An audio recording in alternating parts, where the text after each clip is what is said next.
കരുവന്നൂർ ബാങ്കിന് മുന്നിൽ നിക്ഷേപകന്റെ ഒറ്റയാൾ പ്രതിഷേധം. മാപ്രാണം സ്വദേശി ജോഷിയാണ് പണം ലഭിക്കാത്തതിനെ തുടർന്ന് മേൽവസ്ത്രമൂരി പ്രതിഷേധിച്ചത്.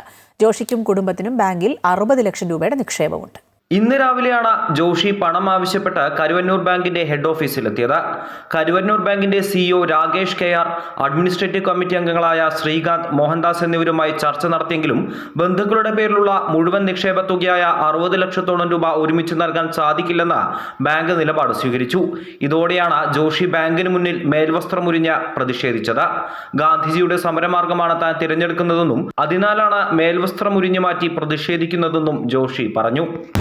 3.5 വർഷമായിട്ടും 13 ലെറ്റർ കൊടുത്തു.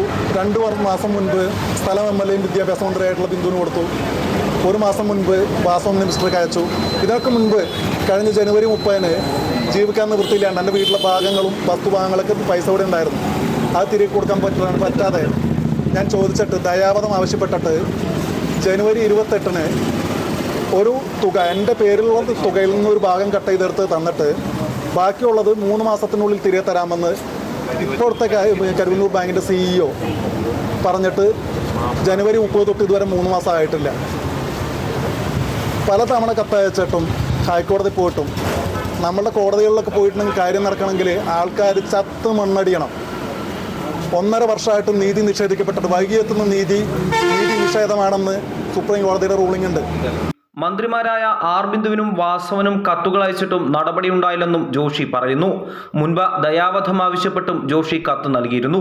ജോഷിയുടെ ഭാര്യയുടെയും ഭാര്യാമാതാവിൻ്റെയും സഹോദരിയുടെ മകളുടെയും പേരിലാണ് 60 ലക്ഷത്തോളം രൂപ നിക്ഷേപമുള്ളത്. ജോഷിയുടെ പേരിലുണ്ടായിരുന്ന 28 ലക്ഷത്തോളം രൂപ മാസങ്ങൾക്ക് മുൻപ് ചികിത്സാ ആവശ്യങ്ങൾക്കായി നിരവധി സമരങ്ങളുടെയും മറ്റും ഭാഗമായി തിരികെ നൽകിയിരുന്നു. അതേസമയം ബാങ്കിന്റെ ഇപ്പോഴത്തെ അവസ്ഥയിൽ മുഴുവൻ തുകയും ഒരുമിച്ച് നൽകാൻ സാധിക്കില്ലെന്നാണ് ബാങ്ക് അധികൃതർ വ്യക്തമാക്കുന്നത്. അമൃത ന്യൂസ്, തൃശൂർ.